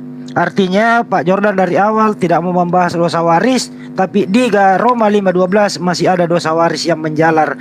Ada sumber dosa, ada pabrik dosa. Silakan Pak Kenzo, 5 menit untuk Anda, monggo. Ya, kalau saya sih secara pribadi ya, mungkin kalau saudara-saudara saya kalau dia bilang tidak ada dosa waris, ya di sini sudah tertulis juga dari ada Roma 12 sampai 15 juga. Tapi karena yang di 15-nya saya langsung baca ya, Bang. Tapi karunia Allah tidaklah sama dengan pelanggaran Adam. Sebab jika karena pelanggaran satu orang, semua orang telah jatuh di dalam kuasa maut. Jauh lebih besar itu kasih Tuhan gitu, kasih karunia-Nya. Nah, mungkin seperti itu. Kalau menurut saya secara pribadi sih ada. Di sini ada. Terus di bilangan juga, janganlah engkau menyembah Allah selain Allah. Karena kutuk keturunan itulah akan turun gitu. Mungkin dalam kehidupan yang terjadi mungkin contohnya penyembah berhala lah, sehingga kutuk keturunan itu turun ke ketiga, keempat gitu loh. Nah makanya Bang Jordan percaya ada pelepasan nggak Bang? Kalau mungkin di Islam, di Muslim ini ruqyah ya, yang di ruqyah. Nah di orang Kristen pun ada namanya itu pelepasan gitu. Dia kalau kalau dari nenek moyangnya ada perjanjian darah dengan iblis, nah itu nggak bisa diputus kalau nggak dengan darah Kristus. Harus dengan darah Kristus, baru perjanjian itu akan putus gitu. Itu akan turun ke 3, ke 4. Kalau sebelum ada darah dibatalkan dengan darah gitu loh. Perjanjian darah itu dibatalkan, kuasa darah Yesus itulah yang berpengaruh untuk membatas, untuk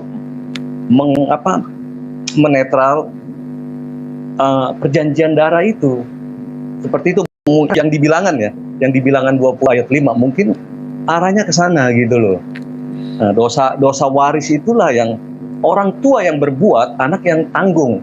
Kalau dipikir secara itu Allah nggak adil gitu loh, tapi Allah juga adil gitu loh. Dia tidak akan anak orang benar itu meminta-minta roti. Nah, kalau orang tuanya nggak benar, ya itulah konsekuensinya. Tapi orang tuanya benar, Allah juga adil, tidak akan meminta roti.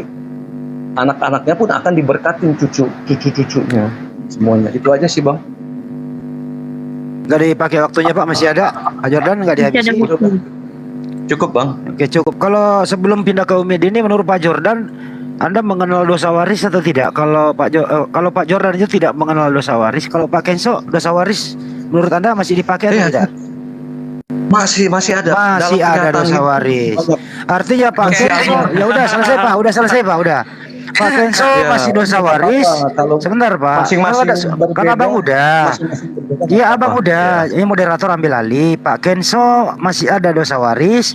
Pak Jordan sama Ibu Tiwatimena tidak ada dosa waris. Di sini ada perbedaan. Silakan kembali ke Ibu Dini. 5 menit untuk Anda. Dimulai. Oke, sebetulnya apa yang menjadi penjelasan Pak Jordan ini seharusnya dijelaskan sama teman-temannya sendiri yang berbicara tentang dosa waris. Kita tidak pernah membahas dosa waris sedikit pun. Yang ada justru kita membantah dosa waris dengan Yehezkiel 18:21 sampai dengan 23. Ya, Pak Jordan membahas tentang dosa waris itu bla bla bla bla, itu masa bodoh amat. Kita tidak ada urusan dengan dosa waris dan kita tidak mengenal dosa waris. Justru kita membantah yang disebut dengan dosa waris. Keenakan sekali kalau ada dosa waris. Kalian yang berbuat dosa, Adam yang disalahkan, Yesus yang disuruh menebus dosanya. Itu kan yang kami tegaskan di sini. Jadi kalau Pak Jordan membahas masalah Roma 5:12 itu ya, jelaskan kepada teman-teman Pak Jordan, karena teman-teman Pak Jordan yang membawa diksi tentang Roma 5:12 ini. Ya, walaupun tadi Pak Jordan pada saat masuk, Ibu Tiwatimena pada saat masuk ngotot bahwa dosa waris. Pada saat mereka teman-teman yang mengatakan tidak ada, dia mengatakan ikut tidak ada. Bahkan Pak Jordan sendiri mengatakan tadi di pertama masuk di sini tidak ada dosa waris. Tetapi setelah dibacakan Roma 15 ayat 12 sama Umi di sini, Pak Jordan berubah pikiran lagi, jadi ada dosa waris itu, ya kayak begitu. Jadi tadi Umi membawa penjelasan di sini bahwa tidak ada dosa waris. Kemudian kita sudah berganti topik. Pak Jordan masih mempertanyakan lagi. Saya akan membantah apa yang menjadi pernyataan Umi. Apa sih yang dimaksud Umi tentang dosa waris? Loh, saya tidak menjelaskan dosa waris. Di sini saya membantah dosa waris. Sekali lagi, kalau Pak Jordan mau mendeskripsikan apa yang ada di dalam Roma 5 ayat 12, seharusnya kepada teman-teman Pak Jordan sendiri yang mengatakan bahwa tetap ada dosa waris. Nah, baru Pak Jordan menceritakan dosa waris yang dimaksud itu adalah ini, bukan ke saya. Buat apa jelasin dosa waris ke saya? Karena saya tidak percaya adanya dosa waris dan tidak mengenal adanya dosa waris sesuai apa yang Yesus sendiri ajarkan. Tidak ada dosa waris di dalam Yehezkiel tadi. Anak tidak mungkin menebus dosa bapaknya. Anak yang memakan buah mentah, bapak tidak akan ikut ngilu. Begitupun sebaliknya, bapak yang memakan buah mentah, anak tidak akan ikut ngilu. Artinya semua dosa yang dilakukan itu ditanggung atas dirinya sendiri.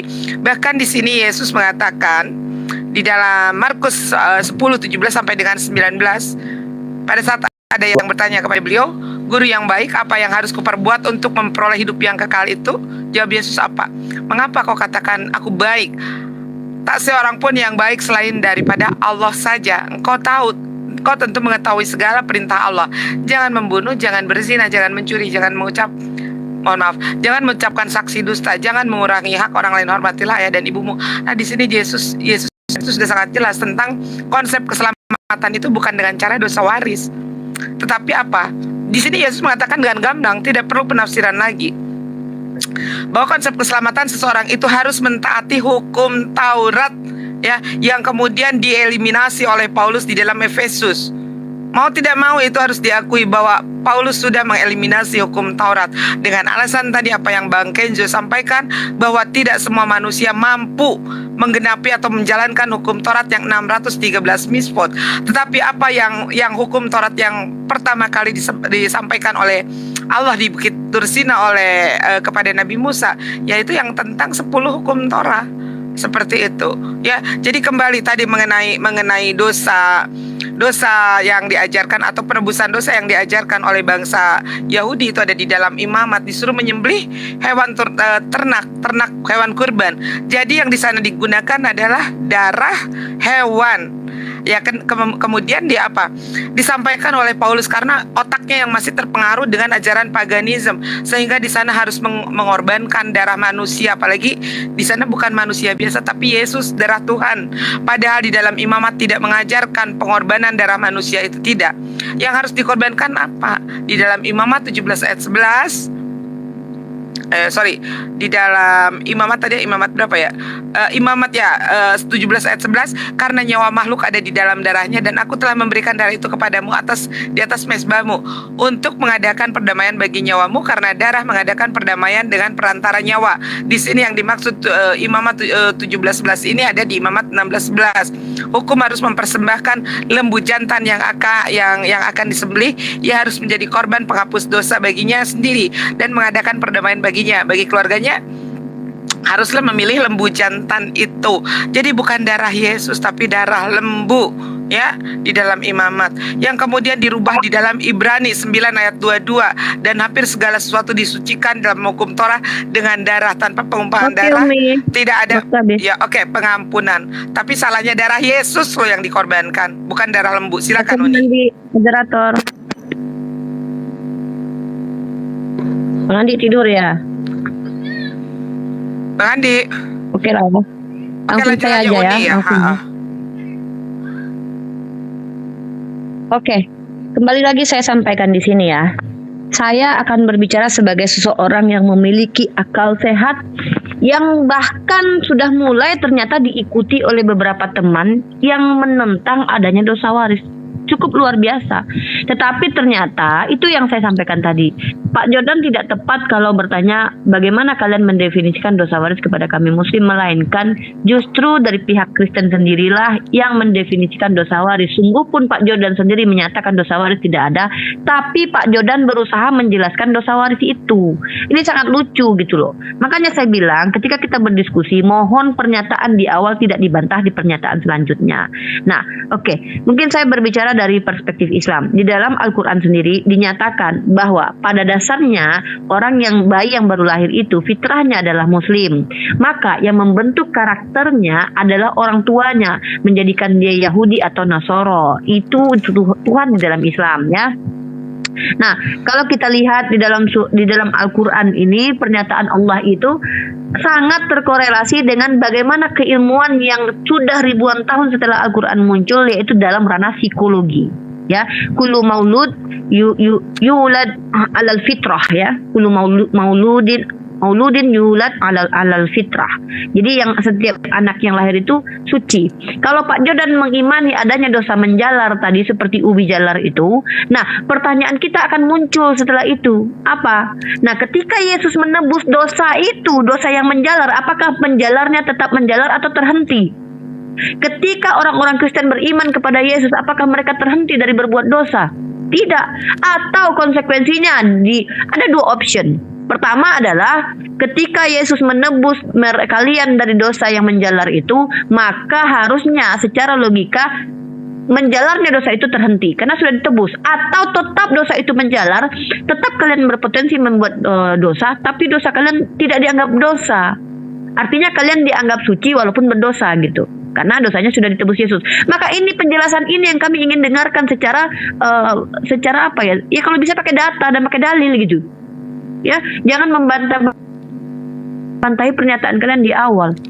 Dosa menjalar yang Pak Jordan usung itu adalah penjelasan dosa waris yang Pak Jordan bantah sendiri, yang dibenarkan Pak Kenzo bahwa dosa waris itu tetap ada. Kan begitu. Nah, kemudian selanjutnya Pak Jordan, kami umat Islam ini tidak membantahi keyakinan kalian tentang dosa waris karena itu hak kalian. Tetapi ketika kalian menjelaskan dan penjelasan kalian berbeda satu sama lain, maka kami angkat tangan. Silahkan kalian berdiskusi dulu, menjelaskan dulu, meletakkan dulu pada pondasi yang benar atau memiliki aksioma atau memiliki preposisi apa itu dosa waris, baru ajukan diskusi. Agar ketika kita berdiskusi Pak Jordan bilang dosa waris tidak ada, tapi Pak Kenzo bilang ada, kita pun bingung pada akhirnya yang mana yang betul, mana yang punya Roh Kudus ini sebenarnya penjelasannya gitu. Ya, nah satu lagi, mungkin saya justru akan mencoba untuk menjelaskan di dalam Islam sendiri ya, tidak masuk akal kalau dosa waris, ibarat kata, saya tidak akan pakai dosa waris, tapi menurut Pak Jordan begini yang saya tangkap, Adam yang makan nangka, orang-orang lain, anak cucunya yang kena getah. Nih Adam enak-enak makan nangka nih, yang kena getah anak cucunya gitu. Tetap itu tidak masuk ke keadilan Tuhan Pak Jordan. Karena bagaimanapun juga anak-anak yang baru lahir yang tidak tahu menahu tentang perbuatan Adam di masa lampau di Taman Eden, ngapain ditebus? Kok mereka yang kena impact dari perbuatan Adam gitu loh. Ini sama saja membantah keadilan Tuhan bahwa diksi ya, ini diksi saja yang dirubah nih sama Pak Jordan nih. Dosa bapak tidak ditanggungkan kepada anak, tapi faktanya ketika Adam berbuat dosa, anak-anak cucu Adam terputus hubungannya dengan Tuhan. Itu konsekuensinya tetap ditanggung sama anaknya. Wah, walaupun dosanya Adam itu tidak ditanggung anak-anak, tapi tetap ditebus sama Yesus. Menjalar-jalar itu gara-gara Adam. Jadi gara-gara Adam yang makan nangka, anak-anaknya yang kena getah. Saya pikir ini, mohon maaf ya, seolah-olah Tuhan nggak tahu gitu. Apakah Tuhan tidak tahu bahwa ketika Adam makan buah ini, anak cucunya akan menjadi orang-orang yang berpotensi berbuat dosa, menjalar itu dosa sampai ke mereka gitu. Sampai-sampai Tuhan kok masih kasih hukum gitu. Padahal ketika dikasih hukum, maka akan ada pelanggaran. Karena tidak ada pelanggaran kalau tidak ada hukum kan. Nah, ngapain Tuhan kasih hukum kalau Tuhan pun sebenarnya sudah tahu kalau dosa itu akan menjalar-jalar ke sana sini gitu. Ini tolong jelaskan kepada kami berdasarkan dalil. Saya tidak pinta kalian untuk masuk akal karena beda perspektif kita yang masuk akal dalam Islam, masuk akal dalam iman kalian itu memang berbeda. Tapi tolong pakai data. Terima kasih. Bentar. Uniriva kayaknya ini Abu ada kepentingan ditanya sampai jam berapa ini. Abu mungkin mau ini ada kegiatan aktivitas lain sehingga kita harus mencukupkan acara mungkin diskusi ini. Mungkin closing statement Umi. Ini pun saya udah ngantuk juga, pengen tidur siang juga. Ya boleh. Sekarang udah masuk closing statement aja ya karena ini kasihan yang punya Komal ini. Belum dijawab, kami belum menjawab. Ini yang punya Komal, bentar Pak Jordan karena yang punya Komal ini sudah ini. Ya udah bikin buka Komal sendiri aja. Closing statement. Pak Jordan closing aja. Ini mau ditutup. Yang punya Komal mau selesai ini, mau selesaikan. Ya kalau nggak pindah Komal nggak apa-apa. Karena kasihan yang punya Komal juga ada acara. Udah cukup. Siap, dikonsikan aja. Selesaikan aja dulu. Belum berarti masih diberikan oleh pemilik Komal loh. Ya silakan. Selesaikan aja dulu. Oke. Silakan kalau Pak Jordan yang lain diam, Pak Jordan yang lain diam, pakai 60 hari Pak Jordan, 60 hari. Yang penting Anda nggak nangis. Silakan 60 hari. Silakan HP-nya keluar. Oke. Terima kasih ya. Oke, terima kasih Os ya. Jadi ini baru di closing ya sama Umi Dini ya. Oke ya, saya terus terang saya setuju dengan Umi Dini cara diskusi. Umi Dini diskusinya langsung ke depan ya. Tapi kalau kita cuma stuck terus penuduhan bahwa kenapa saya mengatakan tadi membantah tentang dosa waris, kenapa ketika di dalam diskusi kali lagi ini kemudian saya mengakui tentang dosa waris. Saya sudah katakan tadi bahwa kata menjalar, menyebar, menimpa atau menjangkit identik dengan kata waris. Gitu loh. Ini yang tidak dipahami, itu kata yang mengandung sinonim. Berbeda harafiahnya, tetapi artinya, maknanya itu merujuk kepada yang nantinya setiap manusia itu punya potensi untuk produknya dosa gitu loh. Ini yang tidak gagal paham dari tadi ini. Nah, saya setuju dengan Bu Rifa tadi mengatakan tentang dosa apa yang ditebus oleh Yesus. Nah, ketika menjadi percaya, kemudian orang percaya itu berbuat dosa, lalu bagaimana dengan darah itu? Itu baru bilang langkah yang maju gitu. Tapi kalau kembali saling menyalahkan cuma karena gagal paham, saya sudah katakan menyebar, menjangkit, menimpa, menular, sama dengan waris gitu loh. Jadi di situ di dalam manusia itu adalah sudah ada tertanam, masih di dalam kandungan sifat inilah yang sudah ada pada manusia itu sendiri.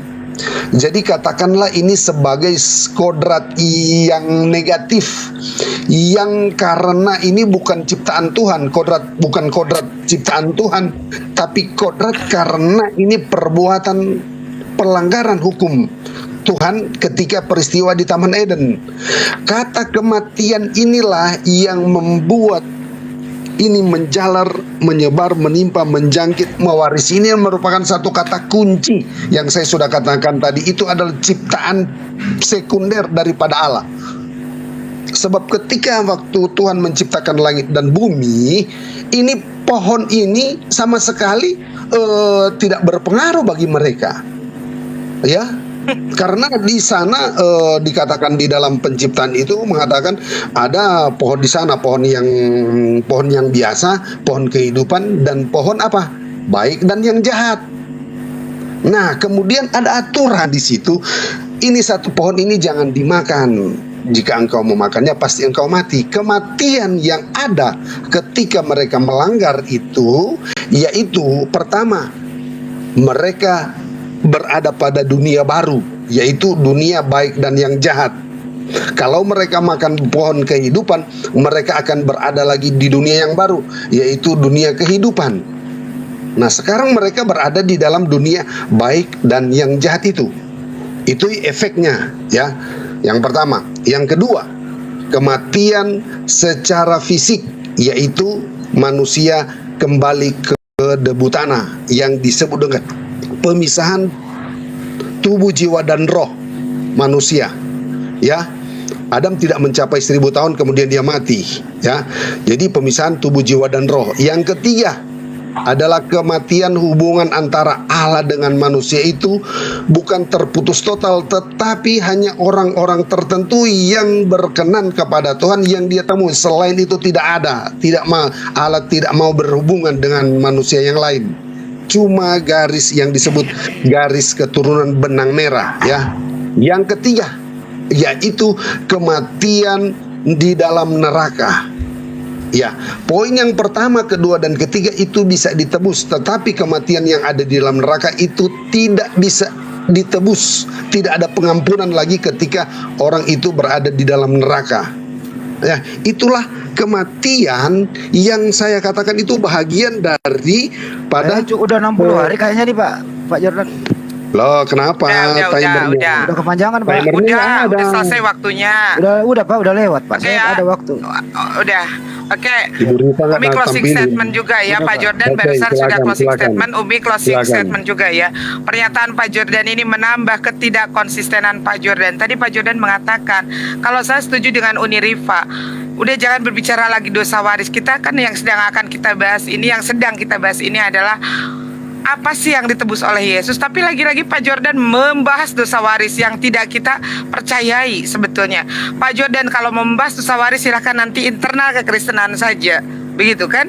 Karena kita tadi sudah membantah tentang dosa waris ini. Umi jadi teringat perkataan sumpah iblis pada saat akan diciptakannya Nabi Adam alaihissalam, di mana Allah memerintahkan kepada malaikat dan iblis untuk bersujud menyembah Adam. Tapi dengan sombongnya iblis menolak. Karena apa? Karena merasa hebat. Merasa Adam diciptakan dari debu dan tanah, kalau iblis dari api. Sehingga ini menyebabkan kemurkaan Allah dan mengatakan iblis ini yang tadinya adalah makhluk yang bisa dikatakan saleh, tetapi karena pengingkarannya dan karena bantahannya terhadap perintah Allah untuk bersujud menyembah Adam, maka iblis ini diusir dari sorga. Dan iblis bersumpah akan terus menggoda Bani Adam ini sampai dengan akhir zaman supaya terjerumus ke dalam dosa, dan ini dipraktekkan dalam dosa waris. Inilah perkataan iblis yang bersumpah akan menggoda setiap manusia yang dikatakan anak cucu Adam sampai dengan akhir zaman supaya mereka terus melakukan dosa. Dan inilah terbukti ya tentang dosa waris ini. Dosa waris ini ternyata menjalar teman-teman, dan penjalaran dosa waris ini ternyata identik dengan dengan dosa waris yang Pak Jordan sendiri katakan dan ditolak pada awal. Ya, pada awal sudah dinyatakan kata Pak Jordan bahwa Yesus inilah yang dibangkitkan Allah. Jadi Tuhanmu itu. Bang Handi, Bang Handi. Bang Handi lagi ngomong sama siapa? Allah di Bible-mu itu loh. Bang Handi bentar. Baca Bible ini lu salah orang ini. Ini Bang Handi lagi ngomong sama siapa sih? Gitu ya. Bang Handi. Jadi kalau nggak ngerti Bible lebih baik kau nyopir aja deh. Bang Handi. Dia pakai 2 komal, Bu. Jadi Tuhanmu itu Bang Abu Hadid di mute aja. Oke ya, jadi ini closing statement dari Umi. Ternyata Pak Jordan berbicara panjang lebar di sini tidak konsisten. Semula dia mengatakan tidak ada dosa waris, kemudian berubah ada dosa waris yang dinyatakan dalam penjalaran dosa itu sama saja dengan dosa waris. Kemudian yang kedua, Pak Jordan menyatakan kita sudah berpindah topik tentang apa yang ditebus oleh Yesus, tapi balik lagi ke dosa waris, memperkuat dosa waris seperti itu. Oke, ini closing statement dari Umi sebagai penutup dari diskusi kita hari ini. Silakan Uni Rifa closing statementnya. Ya, Uni Rifa baru kembali ke moderator. Baik, terima kasih. Baru kan situ host ya. Ya, Pak Jordan, terima kasih, Umi Rini dan semua yang ada di sini, terima kasih.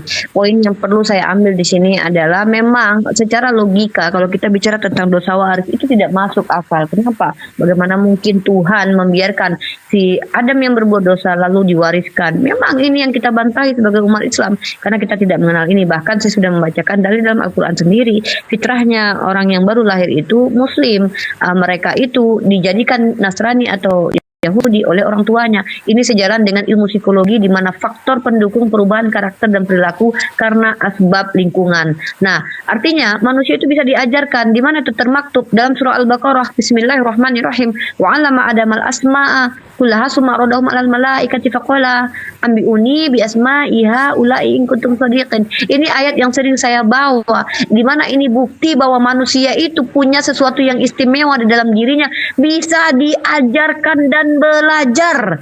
Ini sejalan dengan ilmu psikologi di mana setiap manusia anak kecil yang disonding terus-menerus oleh ibunya dengan cara yang baik akan terbentuk karakter baik. Jadi bukan ada istilahnya manusia itu dari kecil sudah berpotensi berbuat dosa. Sebenarnya bukan hanya berpotensi berbuat dosa, dia juga berpotensi berbuat baik karena memang punya free will. Jadi kalau alasan dosa menjalar maka manusia berpotensi berbuat dosa, artinya membantah free will. Free will itu adalah kehendak bebas manusia di mana dia berhak untuk memilih untuk ikut aturan Tuhan atau membantahi aturan Tuhan. Inilah yang disebut dengan konsep free will. Kalau Pak Jordan mengatakan manusia itu berbuat dosa dikarenakan dosa waris, artinya tidak punya free will. Ya, saya sudah diskusi kita. Nah, dalam Islam sendiri yang sejalan dengan ilmu psikologi, di mana fitrahnya manusia itu dilahirkan suci, tapi yang menjadikan mereka itu Nasrani atau Yahudi bahkan mengingkari Tuhan adalah orang tuanya sendiri. Itu faktor lingkungan, sondingan, ajaran pendidikan. Nah, faktanya kita dari kecil semua sekolah. Kalau memang azas pendidikan ini yang ditanamkan dalam Al-Quran, diajarkan dalam Al-Quran oleh Allah, bahkan dipraktikkan oleh Allah sendiri mengajarkan Adam, itu semua dibantahi oleh dosa waris atau dosa yang menjalar itu, maka percuma kita semua sekolah SD, SMP, SMA.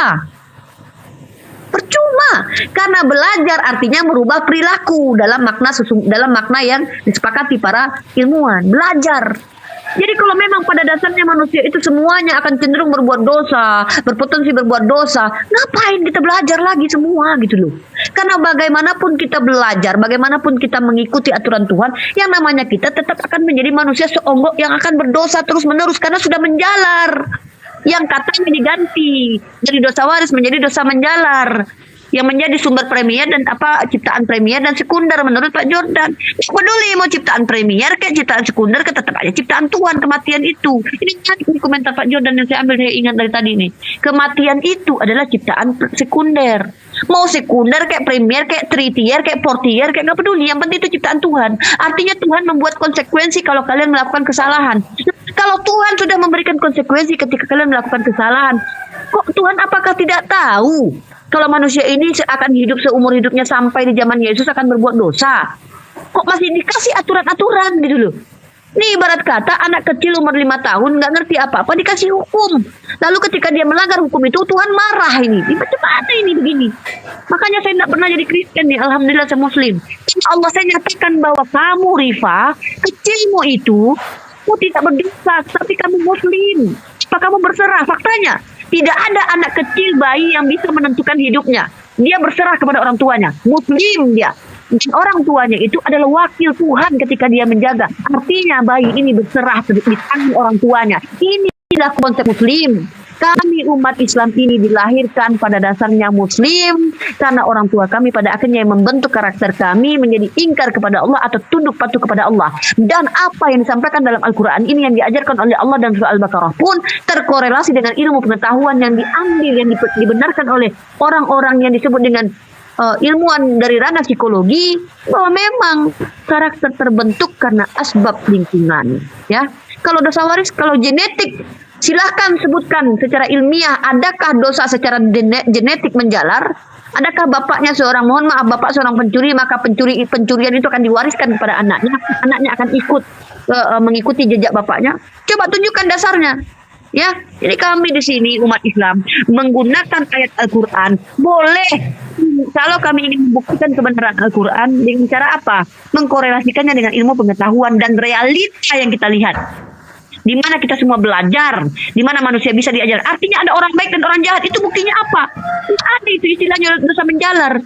Tapi dalam Islam kita punya free will. Kalian boleh membantah, bisa mengikuti. Tapi konsekuensi kalian tanggung. Karena Allah Subhanahu Wa Taala tidak akan menebus membunuh dirinya untuk kalian. Kenapa? Kalian yang berbuat, kalian yang tanggung. Itu loh. Itu dalam Islam ya. Artinya tidak ada dosa menjalar.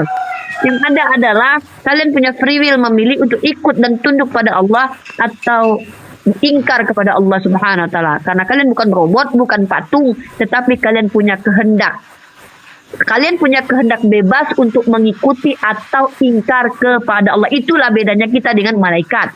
Mantap. Dan perbedaan kita dengan iblis adalah ketika iblis melakukan kesalahan, dia ngotot ingin lanjut melakukan kesalahan lebih dalam lagi. Manusia Adam ini ketika dia salah, apa kata dia? Fatalaqa Adamu min rabbih kalimatin fataba alaihi innahu huwat tawwabur rahim. Ketika Adam bersalah, dia bertaubat kepada Allah dan Allah memaafkan dan menerima taubat. Kenapa? Karena Allah memang penerima taubat. Kalau Allah itu tidak menerima taubat, maka nggak peduli kau yang makan nangka, anak-anak kau yang dapat getah, Tuhan macam apa? Na'udzubillahi min dzalik, ya astagfirullahaladzim. Itu terima kasih. Terima kasih. Bang Handi silakan. Ya. Terakhir dari moderator hanya mereview semua. Saya belum. Oke, silakanlah. Kan tadi udah Bapak. Resume hasil daripada diskusi yang tidak diganggu oleh Pak Jordan, tidak mau diam. Saya kan sudah waktu tadi. Pak Abu, tadi di dalam ganti, mereka yang duluan, ya kan? Sudah Pak, udah mau resume ini, moderator udah. Saya yang terakhir dong. Iya, habis Bang Handi, ya. Astagfirullahaladzim, Pak Jordan. 30 malam bikin closing. Ya, resume dari hasil diskusi ini adalah pertama, Ibu Uti sudah tidak mengakui lagi adanya dosa waris. Pak Jordan tidak mengakui lagi adanya dosa waris. Pak Kenso masih mengakui adanya dosa waris. Persoalannya adalah terhubung karena topiknya bagus, apa yang ditebus Yesus di tiang salib, kemudian merambah Pak Jordan kepada Roma 5:12. Di sana ada yang menyebar, dosa menjalar, dosa yang menimpa, dosa yang menjangkiti. Tapi itu juga kategorinya adalah dosa waris. Dosa waris ada sumber dosa, ada pabrik dosa. Pabrik dosa inilah menjalar ke seluruh sendi-sendi manusia yang ada di dalam kekristenan. Ini artinya argumentasi awal tidak ada dosa waris, tapi dalam hal penyampaian dosa waris itu ada karena ada sumber dosa, ada pabrik dosa. Pak Jordan di sini mengalami terpenjara dengan argumentasinya sendiri. Jadi apa pernyataan awal dibantah dalam hal berdiskusi sepanjang ini. Artinya apa? Pak Jordan tidak konsisten dengan argumentasi awal. Dan sangat tidak masuk akal Pak Jordan. Kalau dosa kedua orang tuanya menjalar kepada bayi yang baru lahir. Ini tidak masuk akal. Ini namanya memvonis bayi karena ada dosa menjalar dari orang tua kepada bayi. Sebagaimana yang fenomena berkembang sekarang. Sambo yang berbuat, Sambo jangan dihukum, cukup anak buahnya saja yang dihukum. Kalau ini dipakai, hancur hukum kita di Republik Indonesia. Terima kasih host. Assalamualaikum warahmatullahi wabarakatuh. Assalamualaikum. Oke, sebelum Pak Jordan, saya mau ucapkan terima kasih buat teman-teman yang dari tadi sudah setia mengikuti diskusi ini. Juga buat para narasumber, ada Uni Rifa, Umi Dini, Pak Jordan, Bang Handi, yang mana hari ini Uni Rifa mengambil dua peran penting, yaitu sebagai striker dan juga sebagai back. Dan Pak Jordan yang ya terima kasih walaupun bertahan dengan darah penghabisan ya, sisanya tersisa iler aja ya, tapi tetap beliau bertahan, luar biasa ya. Ini diskusi ini dari tadi sama-sama kita simak terkait dosa waris, yang sesungguhnya kami ini hanya menunggu harta waris. Tapi ya kembali kepada para netizen, mengambil pelajaran, mengambil hikmah dari apa yang sudah didiskusikan dari tadi. Mau sampai 60 hari 60 malam pun tidak akan kelar ini diskusi. Semoga nanti kita bertemu kembali dengan topik-topik yang lain yang insya Allah lebih menarik lagi. Mungkin sebelum saya serahkan ke Pak Jordan untuk closing statement, saya mau bawakan doa yang dibawakan oleh Nabi Adam. Rabbana zalamna anfusana wa in lam taghfir lana wa tarhamna lanakunanna minal khasirin. Silakan Pak Jordan. Oke ya, terima kasih. Jadi pengertian tentang menjalar itu identik dengan kata waris. Jadi itu cuma untuk sinonim. Harafiahnya berbeda tapi artinya sama. Jadi ini perlu memperkaya bahasa perbendaharaan kata supaya mudah dipahami, sehingga ada yang disebut menjalar, terjangkit, termenyebar, dan mewarisi. Ya, dalam 1 Petrus 1 ayat 18, sebab kami tahu bahwa kamu telah ditebus dari cara hidupmu yang sia-sia, yang kamu warisi dari nenek moyangmu, itu bukan dengan barang yang fana, bukan pula dengan emas perak. Jadi itu ya, arti kata waris, menyebar itu sama ya. Dalam penjelasan itu cuma untuk memperbanyak perbendaharaan kata supaya mungkin para pendengar, teristimewa kami orang Kristen, yang ditulis oleh Petrus ini, supaya kami mengerti tentang arti kata dosa yang datang dari Adam itu ya. Itu begitu jelas ya. Dan yang terakhir yaitu di dalam 1 Yohanes, contoh ilustrasi, yaitu sebuah pabrik kalau sudah didirikan, misalnya itu pabrik kornet ya, kornet apa saja ya, itu seperti itulah dosa. Namun kalau dia belum berproduksi, maka berarti belum ada hasil. Nah, kalau dia sudah berproduksi kornet, berarti itulah yang disebut dengan dosa perbuatan masing-masing individu orang yang percaya. Ya, sehingga kita ketika melihat penebusan oleh darah Kristus, maka orang percaya otomatis bukan berarti ketika dia percaya kepada Yesus kemudian dia itu tidak berbuat dosa lagi. Tetap ada, tapi itu selalu dikikis oleh firman Tuhan. Dari hari datang kepada hari, firman itu datang menegur, Roh Kudus datang mengingatkan supaya jangan berbuat dosa lagi. Yang pada akhirnya 1 Yohanes 3 di 3 ayat 9 mengatakan, setiap orang yang lahir dari Allah tidak berbuat dosa lagi, sebab benih ilahi tetap ada di dalam dia, dan ia tidak dapat berbuat dosa karena ia lahir dari Allah. Jadi begitu jelas ya, ketika percaya kepada Tuhan, sekalipun dia jatuh, tapi Tuhan katakan dia akan jatuh tetapi tidak akan terletak, karena tangan Tuhan akan menopang dia. Ya, itu yang bisa saya sampaikan, dan saya tidak akan melihat ya.